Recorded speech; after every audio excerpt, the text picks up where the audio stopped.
Qo'lingdan kelganini ish qil, xohlaganingni qil. Men Allohga tavakkal qildim. Hammamiz Allohning qo'lidamiz deyapti. Birodarlar, mana shu kunlarda ayniqsa siz bilan biz shu e'tiqodga qanchalar muhtoj bo'lib turibmiz-a? Robbimiz bilan o'zimizni aziz bilishimiz, Robbimiz bilan bo'lgan aloqamizni tuzatib olishimiz, uni buyrug'iga qaytishimiz, uni o'ziga suyanishimiz, mana shu narsaga qanchalar muhtoj hozir ummati Muhammadiyga. Shunda birodarlar, muammolarning hammasi hal bo'ladi. Dushmanlar xor, biz aziz bo'lardik. Alloh taolo aytadi: "Ana inda zonni abdi bi, falyazunna bi ma sha." Men bandamning gumonidaman. Men bandamning gumonidaman.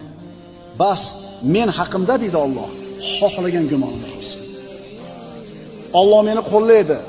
Allohga tavakkul qildim, Alloh ishimni to'g'rilaydi deb turib gumon qilasiz, Alloh qo'llaydi. Alloh meni qo'llamaydi, Alloh meni eshitmadi, Alloh meni tashab qo'ydi deb gumon qilasiz, Alloh sizni tashab qo'yadi.